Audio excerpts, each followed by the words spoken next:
U.S. President Donald Trump has issued a stern warning to Gaza's residents, threatening consequences if Israeli detainees, whether alive or dead, are not released. Posting on his social media platform, Truth Social, Trump stated that Gaza has a bright future, but only if Hamas releases the detainees. He warned if they don't, they're dead. Trump urged Hamas leaders to make the smart choice and release the detainees immediately, warning that they will be held to pay if they refuse.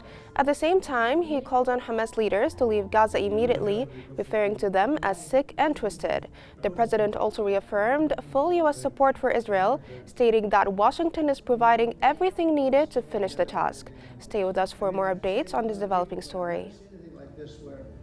You lived under those conditions. Horrible stories. Not even believable. Thank you. We'll get this was hell.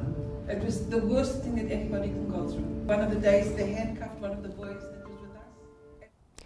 U.S. Secretary of State Marco Rubio has expressed hope that Hamas would heed President Donald Trump's demands. Rubio emphasized that Trump's patience had run out and that the detainees in Gaza must be released immediately. He urged Hamas to take Trump's warning seriously, adding that the U.S. administration would not hesitate to take decisive action if a quick resolution wasn't reached. This followed Hamas' announcement of direct talks with U.S. envoy Adam Boehler regarding American detainees. And what a job they've done. As a result, illegal border crossings. Palestinian factions have condemned U.S. President Donald Trump's recent threats to Gaza residents. They stated that the threats demonstrate America's withdrawal from the agreement in which it was a mediator. The factions, in a statement, added that the threats also highlight the U.S. administration's determination to continue as a partner in the genocide against the Palestinians.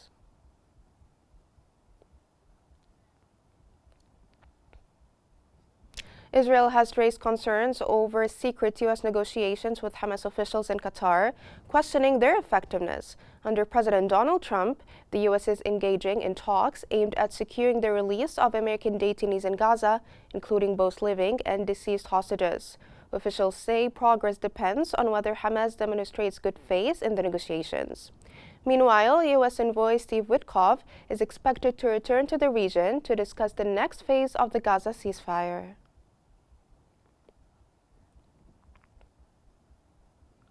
The UN Security Council has held a closed session on the Middle East, receiving a briefing from Sigrid Kaag, the UN's Gaza Reconstruction and Humanitarian Coordinator.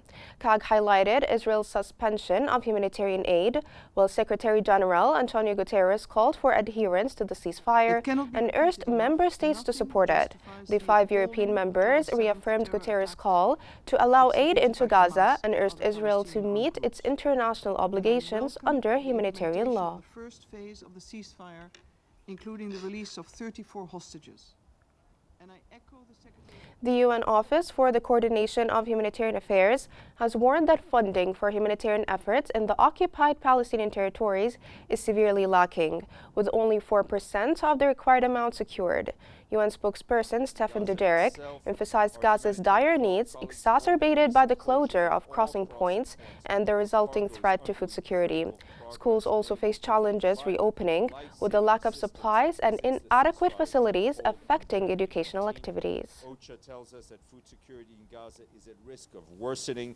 Humanitarian partners warn that if 2 Palestinians, including a 9-year-old girl, were injured by Israeli occupation forces during their raid on the village of Qasra, south of Nablus in the West Bank. According to the Palestinian Red Crescent in Nablus, the child was shot in the head and a young woman was also injured by a bullet to the head. Israeli occupation forces raided the village, firing live bullets and tear gas, sparking clashes in the area.